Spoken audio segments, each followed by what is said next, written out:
1 Tawarik pasal 26. Para penunggu pintu dan para pejabat lain di antara orang Lewi.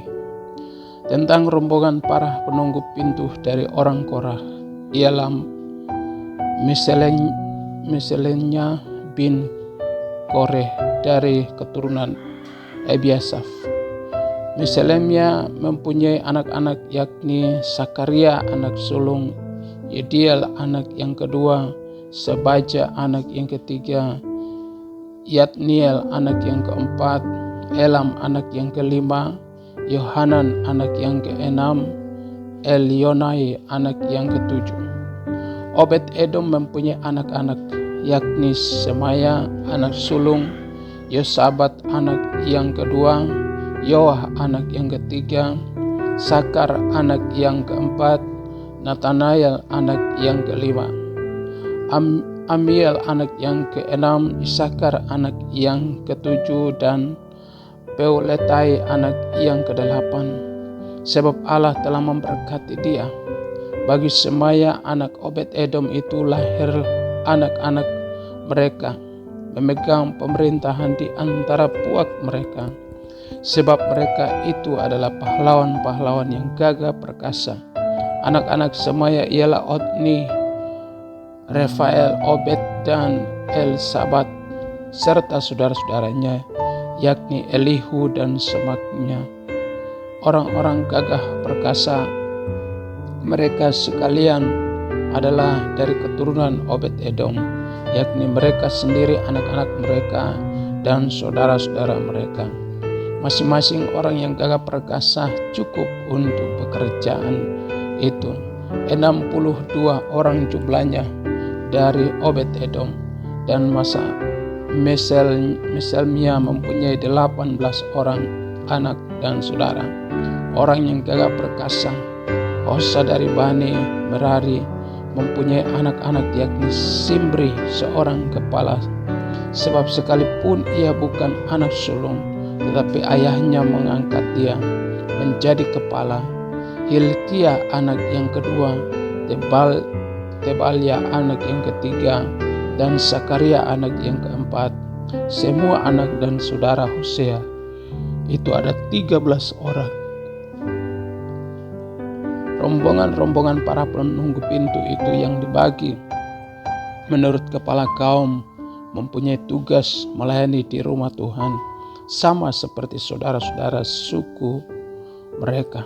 Untuk setiap pintu gerbang mereka membangun undih menurut puak-puak mereka, baik puak yang kecil maupun puak yang besar. Undian untuk pintu timur jatuh pada Selemnya. Selanjutnya mereka membuang undih bagi Sakaria anaknya, seorang penasihat yang berakal budi. Lalu jatuhlah undiannya untuk pintu utara. Bagi Obed Edom ialah pintu selatan, dan bagi anak-anaknya gudang perlengkapan. Bagi Supim dan Hosea ialah pintu barat, beserta pintu gerbang Syaleket di jalan raya. Tanjakan penjaga yang satu ditaruh dampingan dengan penjaga yang lain. Di sebelah timur ada 6 orang setiap hari, di sebelah utara ada 4 orang setiap hari, di sebelah selatan ada 4 orang setiap hari. Tetapi pada gudang perlengkapan selalu ada 2 orang. Pada bar di sebelah barat 4 orang di jalan raya, dan 2 orang pada parbar. Itulah rombongan para penunggu pintu dari Bani Korah dan dari Bani Merari. Orang-orang Lewi, saudara-saudara suku mereka, yang mengawasi perbendaharaan rumah Allah dan yang mengawasi perbendaharaan barang-barang kudus. Bani Ladan, yakni keturunan Gersom, melalui Ladan mempunyai orang-orang Yehiel sebagai kepala puak. Keturunan Yehiel, yakni Setam dan Yoel saudaranya, mengawasi perbendaharaan rumah Tuhan. Dari orang Amram, orang Yesar, orang Hebron, dan orang Usiel, adalah Sebuel bin Gersom bin Musa yang menjadi kepala perbendaharaan. Sanak saudara Samuel melalui Eliezer ialah Rehabia anak Eliezer, dan Yesaya anak Rehabia, dan Yoram anak Yesaya, dan Sikri anak Yoram, dan Selomit anak Sikri. Selomit ini beserta sanak saudaranya mengawasi perbendaharaan barang-barang kudus, yakni telah dikuduskan oleh Raja Daud dan oleh para kepala puak dan para pemimpin pasukan 1,000 dan pasukan 100, dan para panglima mereka telah menguduskannya dari rampasan perang untuk menyamarkan rumah Tuhan.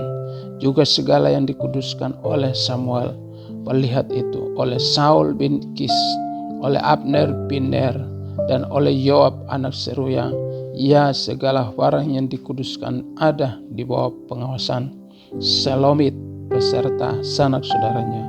Dari orang Yishar adalah Kenania beserta anak-anaknya yang diserahi tugas luar di Israel, yaitu menjadi pengatur dan hakim. Dari orang Hebron adalah Hesbaya beserta sanak saudaranya, orang-orang gagah perkasa 1.700 orang jumlahnya, yang diserahi urusan pemerintahan Israel di sebelah barat Sungai Yordan dalam segala urusan untuk Tuhan dan segala pekerjaan untuk raja. Dari orang Hebron adalah Yeriah yang menjadi kepala tentang orang Hebron mengenai keturunannya dan puaknya dalam tahun ke-40 zaman pemerintahan Daud. Diadakan penyelidikan tentang mereka, dan ternyata bahwa di antara mereka ada pahlawan-pahlawan yang gagah perkasa di Yeser Gilead. Sanak saudara Yeria orang-orang yang gagah perkasa. Kepala-kepala puak ada 2.700 orang. Mereka itu diangkat Raja Daud mengawasi orang Ruben, orang Gad, dan suku Manasye yang setengah itu dalam segala perkara untuk Allah dan segala perkara untuk raja. 1 Tawarik pasal 27. Panglima-panglima tentara dan pembesar-pembesar lainnya. Adapun orang Israel, inilah daftar para kepala puak, para panglima pasukan 1.000 dan pasukan 100, dan para pengatur yang melayani raja dalam segala hal mengenai rombongan-rombongan orang-orang yang bertugas dan libur bulan demi bulan sepanjang tahun. Setiap rombongan berjumlah 24.000 orang. Yang mengepalai rombongan pertama untuk bulan pertama ialah Yesaban bin Sabdiel, dan dalam rombongan ada 24.000 orang. Ia dari Bani Pers dan mengepalai semua panglima untuk bulan yang pertama. Yang mengepalai rombongan bulan yang kedua ialah Dodai orang Ahohi, sedang pemimpin rombongan yang berjumlah 24.000 orang adalah Miklot. Panglima yang ketiga untuk bulan yang ketiga ialah Benaiah anak Ibam kepala Yoyada, dan dalam rombongannya ada 24.000 orang. Benaiah ini adalah seorang dari ke-30 pahlawan dan mengepalai ke-30 orang itu. Tetapi yang mengepalai pemimpin rombongannya ialah Amasibat anaknya. Yang keempat anak untuk bulan yang keempat ialah Asael saudara Yoab. Kemudian ia digantikan oleh Sebaja anaknya, dan dalam rombongannya ada 24.000 orang. Yang kelima untuk bulan yang kelima ialah Samhut orang Yisra panglima itu, dan dalam rombongannya ada 24.000 orang. Yang keenam untuk bulan yang keenam ialah Ira anak Ikes orang Tekao, dan dalam rombongannya ada 24.000 orang. Yang ketujuh untuk bulan yang ketujuh ialah Heles orang Peloni dari Bani Efraim, dan dalam rombongannya ada 24.000 orang.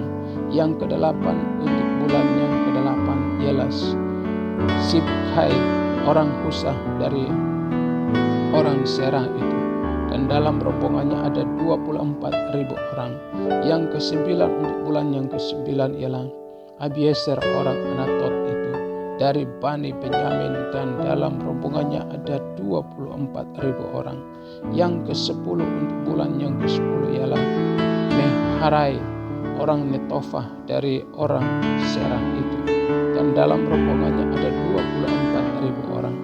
Yang ke-11 untuk bulan yang ke-11 ialah Benaya orang Piraton dari Bani Efraim, dan dalam rombongannya ada 24.000 orang. Yang ke-12 untuk bulan yang ke-12 ialah Heldai orang Netofah itu, keturunan Otniel, dan dalam rombongannya ada 24.000 orang. Yang mengepalai suku-suku Israel untuk orang Ruben ialah Eliezer bin Sikri. Sebagai pemimpin untuk orang Sibeon ialah Sefaja bin Maki. Untuk suku Lewi ialah Asbea bin Kemuel. Untuk keturunan Harun ialah Sadok. Untuk suku Yehuda ialah Elihu, salah seorang saudara Daud. Untuk suku Isakar ialah Omri bin Mikael. Untuk suku Sebulon ialah Ismaya bin Obaja. Untuk suku Naftali ialah Yerimot bin Asriel. Untuk Bani Efraim ialah Hosea bin Asaria. Untuk setengah suku Manasye ialah Yoel bin Pedaya. Untuk setengah suku Manasye yang di Gilead ialah Yeido bin Zakaria. Untuk suku Benyamin ialah Yaasiel bin Abner. Untuk suku Dan ialah Asariel bin Yeroham. Itulah para kepala suku-suku Israel. Daud tidak menghitung jumlah orang-orang yang berumur 20 tahun ke bawah, sebab Tuhan telah menjanjikan untuk membuat orang Israel sebanyak bintang-bintang di langit. Memang Yoab anak Seruya ialah telah mulai menghitung, tetapi ia tidak menyelesaikannya. Sebab oleh karena hal itu orang Israel tertimpa murka, dengan demikian jumlah mereka tidak dibukakan dalam kitab sejarah Raja Daud. Yang mengawasi persediaan raja ialah Asmawet bin Adiel, dan yang mengawasi persediaan di luar kota, di kota-kota, di desa-desa, dan di dalam menara-menara lumbung ialah Yonatan bin Usia. Yang mengawasi para pekerja di ladang yang harus mengusahakan tanah ialah Esri bin Kelub. Yang mengawasi kebun-kebun anggur ialah Simei orang Rama. Yang mengawasi hasil kebun anggur untuk persediaan anggur ialah Sabdi orang Sifmi. Yang mengawasi pohon-pohon zaitun dan pohon-pohon arah di daerah bukit ialah Baal Hanan orang Gaderi. Yang mengawasi persediaan minyak ialah Yoas. Yang mengawasi lembu sapi yang digembalakan di tanah Saron ialah Sitrai orang Saron. Yang mengawasi lembu sapi di lembah-lembah ialah Safat bin Adlai. Yang mengawasi unta-unta ialah Obil orang Ismail. Yang mengawasi keledai-keledai betina ialah Yehdeya orang Meronot. Yang mengawasi kambing domba ialah Yasis orang Hagri. Mereka ini sekalian ialah para pengawas harta milik Raja Daud. Yonatan saudara ayah Daud adalah penasihat. Dia seorang cerdas dan ahli kitab. Yehiel bin Hikmoni membantu anak-anak raja. Ahitofel adalah penasihat raja. Usai orang Arki adalah sahabat raja. Yang menggantikan Ahitofel kemudian ialah Yoyadah bin Benaya, dan Abiatar panglima raja ialah Yoab. 1 Tawarik 28. Pesan terakhir dari Daud kepada Salomo mengenai pembangunan bait suci. Daud mengumpulkan Yerusalem segala pembesar Israel, yakni para kepala suku, para pemimpin rombongan, orang-orang yang melayani raja, para kepala pasukan 1000 dan kepala pasukan 100, serta para kepala harta benda dan ternak kepunyaan raja. dan anak-anaknya bersama-sama mereka juga para pegawai istana dan para perwira dan semua pahlawan yang gagah perkasa. Lalu berdirilah Raja Daud dan berkata, "Dengarlah hai saudara-saudaraku dan bangsaku, aku bermaksud hendak mendirikan rumah perhentian untuk tabut perjanjian Tuhan dan untuk tumpuan kaki Allah kita. Juga aku telah membuat persediaan untuk mendirikannya. Tetapi Allah telah berfirman kepadaku, engkau tidak akan mendirikan rumah bagi namaku, sebab engkau ini seorang prajurit dan telah menumpahkan darah. Namun Tuhan Allah Israel telah memilih aku dari antara segenap puakku untuk menjadi raja atas Israel selama-lamanya, sebab ia telah memilih Yehuda menjadi pemimpin dan puakku dari antara kaum Yehuda. Dan dari antara anak-anak ayahku ia berkenan kepadaku untuk mengingat aku sebagai raja atas seluruh Israel. Dan dari antara anak-anakku sekalian, sebab banyak anak telah dikaruniakan Tuhan kepadaku, ia telah memilih anakku Salomo untuk duduk di atas tahta pemerintahan Tuhan atas Israel. Ia telah berfirman kepadaku, Salomo anakmu dialah yang akan mendirikan rumahku dan pelataranku, sebab aku telah memilih dia menjadi anakku, dan aku akan menjadi bapaknya, dan aku akan mengokohkan kerajaannya sampai selama-lamanya, jika ia bertekun melakukan segala perintah dan peraturanku seperti sekarang ini. Maka sekarang di depan mata seluruh Israel, jemaah Tuhan, dan dengan didengar Allah kita, aku berkata kepadamu, peliharalah dan tuntunlah segala perintah Tuhan Allahmu, supaya kamu tetap menduduki negeri yang baik ini dan mewariskannya sampai selama-lamanya kepada anak-anakmu yang kemudian. Dan engkau anakku Salomo, kenallah Allahnya ayahmu dan beribadahlah kepadanya dengan tulus ikhlas dan dengan rela hati, sebab Tuhan menyelidiki segala hati dan mengerti segala niat dan cita-cita. Jika engkau mencari Dia, maka ia berkenan ditemui olehmu. Tetapi jika engkau meninggalkan Dia, maka ia akan membuang engkau untuk selama-lamanya. Camkanlah sekarang, sebab Tuhan telah memilih engkau untuk mendirikannya sebuah rumah menjadi tempat kudus. Kuatkanlah hatimu dan lakukanlah itu. Lalu Daud menyerahkan kepada Salomo anaknya rencana bangunan dari balai bait suci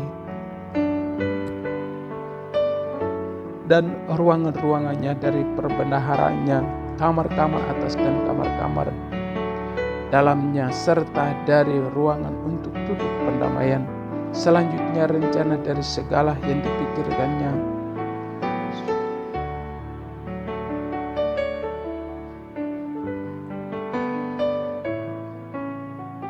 mengenai pelataran rumah Tuhan dan bilik-bilik di sekelilingnya, mengenai perbendaharaan rumah Allah dan perbendaharaan barang-barang kudus, mengenai rombongan-rombongan para imam dan para orang Lewi, dan mengenai segala pekerjaan untuk ibadah di rumah Tuhan dan segala perkakas untuk ibadah di rumah Tuhan. Juga ia memberikan emas seberat yang diperlukan untuk segala perkakas pada tiap-tiap ibadah, dan diberikannya perak seberat yang diperlukan untuk segala perkakas perak pada tiap-tiap ibadah, yakni sejumlah emas untuk kandil-kandil emas dan lampu-lampunya yang dari emas, seberat yang diperlukan tiap-tiap kandil dan lampu-lampunya, dan perak untuk kandil, perak seberat yang diperlukan perak untuk satu kandil dan lampu-lampunya sesuai dengan pemakaian tiap-tiap kandil dalam ibadah.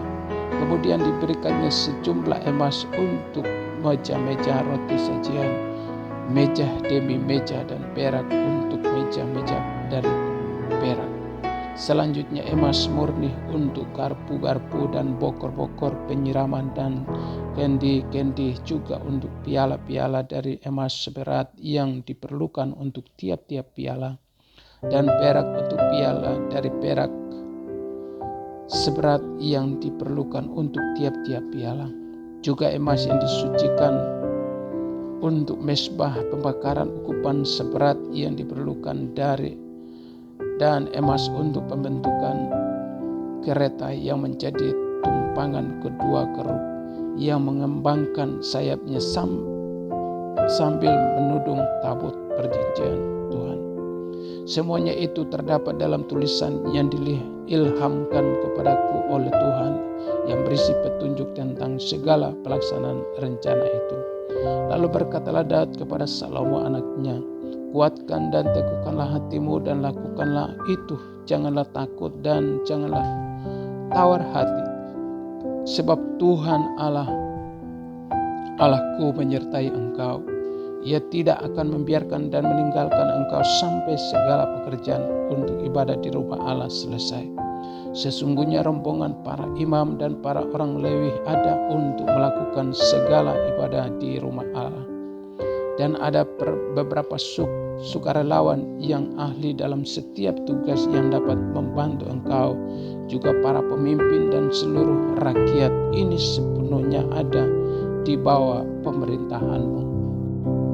1 Tawarik pasal 29. Sumbangan untuk pembangunan bait suci. Berkatalah Raja Daud kepada segenap jemaah itu, Salomo anakku yang satu-satunya dipilih Allah adalah masih muda dan kurang berpengalaman. Sedang pekerjaan ini besar, sebab bukanlah untuk manusia bait itu, melainkan untuk Tuhan Allah. Dengan segenap kemampuan aku telah mengadakan persediaan untuk rumah Allahku, yakni emas untuk barang-barang yang emas, perak untuk barang-barang perak, tembaga untuk barang-barang tembaga, besi untuk barang-barang besi, dan kayu untuk barang-barang kayu, batu permata, syohan dan permata, tatahan batu hitam dan batu permata yang berwarna-warna, dan segala macam batu mahal-mahal dan sangat banyak pualam. Lagi pula oleh karena cintaku kepada rumah Allahku, maka sebagai tambahan pada segala yang telah kusediakan bagi rumah kudus, aku dengan ini memberikan kepada rumah Allahku dari emas dan perak, kepunyaanku sendiri, 3.000 talenta emas dari emas Ofir dan 7.000 talenta perak murni untuk menyalut dinding ruangan, yakni emas untuk barang-barang emas dan perak untuk barang-barang perak, dan untuk segala yang dikerjakan oleh tukang-tukang. Maka siapkah pada hari ini yang rela memberikan persembahan kepada Tuhan? Lalu para kepala puak dan para kepala suku Israel dan para kepala pasukan 1.000 dan pasukan 100 dan para pemimpin pekerjaan untuk raja menyatakan kerelaannya. Mereka menyerahkan untuk ibadah di rumah Allah 5.000 talenta emas dan 10.000 dirham, 10.000 talenta perak dan 18.000 talenta tembaga serta 100.000 talenta besi. Siapa yang mempunyai batu permata menyerahkannya kepada Yehiel orang Gerson itu untuk perbendaharaan rumah Tuhan. Bangsa itu bersukacita karena kerelaan mereka masing-masing, sebab dengan tulus hati mereka memberikan persembahan sukarela kepada Tuhan. Juga Raja Daud sangat bersukacita. Nyanyian pujian Daud. Lalu Daud memuji Tuhan di depan mata segenap jemaah itu. Berkatalah Daud, terpujilah Engkau ya Tuhan Allahnya Bapa kami Israel, dari selama-lamanya sampai selama-lamanya. Ya Tuhan, punya mula kebesaran dan kejayaan, kehormatan, kemasyuran dan keagungannya, segala-galanya yang ada di langit dan di bumi. Ya Tuhan, punya mula kerajaan, dan Engkau yang tertinggi itu melebihi segala-galanya sebagai kepala. Sebab kekayaan dan kemuliaan berasal daripadamu, dan Engkaulah yang berkuasa atas segala-galanya. Dalam tangan-Mulah kekuatan dan kejayaan, dalam tangan-Mu lah kuasa membesarkan dan mengokohkan segala galanya. Sekarang ya Allah kami bersyukur kepada-Mu dan memuji nama-Mu yang agung itu. Sebab siapakah aku ini dan siapakah bangsaku, sehingga kami mampu memberikan persembahan sukarela seperti ini? Sebab daripada-Mu lah segala galanya, dan dari tangan-Mu sendirilah persembahan yang kami berikan kepada-Mu. Sebab kami adalah orang asing di hadapan-Mu dan orang pendatang sama seperti semua nenek moyang kami, sebagai bayang-bayang hari-hari kami di atas bumi dan tidak ada harapan. Ya Tuhan Allah kami, segala kelimpahan bahan-bahan yang kami sediakan ini untuk mendirikan bagi-Mu rumah bagi nama-Mu yang kudus adalah dari tangan-Mu sendiri, dan punya-Mu lah segala galanya. Aku tahu ya Allahku bahwa Engkau adalah penguji hati dan berkenan kepada keikhlasan, maka aku pun mempersembahkan semuanya itu dengan sukarela dan tulus ikhlas. Dan sekarang umat-Mu yang hadir di sini telah kulihat memberikan persembahan sukarela kepada-Mu dengan sukacita. Ya Tuhan Allah Abraham, Ishak dan Allah Israel, Bapa-bapa kami, peliharalah untuk selama-lamanya kecenderungan hati umat-Mu yang demikian ini, dan tetaplah tunjukkan hati mereka kepada-Mu. Dan kepada Salomo anakku berikanlah hati yang tulus, sehingga ia berpegang pada segala perintah-Mu dan peringatan-Mu dan ketetapan-Mu, melakukan segala galanya dan mendirikan bait yang persiapannya telah kulakukan. Salomo menjadi raja, Daud meninggal. Kemudian berkatalah Daud kepada segenap jemaah itu, pujilah kiranya Tuhan Allah-Mu. Maka segenap jumlah jemaah itu memuji Tuhan Allah nenek moyang mereka. Kemudian mereka berlutut dan sujud kepada Tuhan dan kepada raja. Keesokan harinya mereka mempersembahkan korban sembelihan dan korban bakaran kepada Tuhan, yakni 1.000 ekor lembu, 1.000 ekor domba jantan, dan 1.000 ekor domba muda, dengan korban-korban curahannya dan sangat banyak korban sembelihan demi seluruh Israel. Lalu mereka makan dan minum pada hari itu di hadapan Tuhan dengan sukacita yang besar. Kemudian menyatakan untuk kedua kalinya Salomo anak Daud sebagai raja, dan mengurapi dia bagi Tuhan sebagai raja dan Sadok sebagai imam. Kemudian duduklah Salomo sebagai raja menggantikan Daud ayahnya di atas tahta yang ditetapkan Tuhan. Ia mendapat kemujuran sehingga setiap orang Israel mendengarkan perkataannya. Lalu semua pemimpin dan pahlawan juga semua anak Raja Daud mengakui kekuasaan Raja Salomo.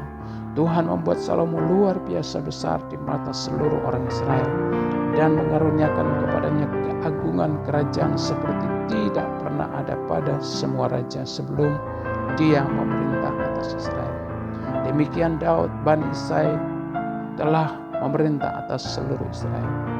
Ia memerintah atas orang Israel selama 40 tahun di Hebron. Ia memerintah 7 tahun di Yerusalem. Ia memerintah 33 tahun.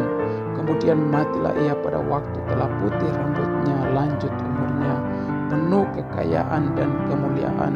Kemudian naik Raja Salomo, anaknya menggantikan dia. Sesungguhnya riwayat Raja Daud dari awal sampai akhir tertulis dalam riwayat Samuel pelihat itu, dan dalam riwayat Nabi Nathan, dan dalam riwayat Gad pelihat itu, beserta segala hidupnya sebagai raja dan kepahlawanannya dan keadaan zaman yang dialaminya dan dialami Israel dan segala kerajaan di negeri-negeri lain.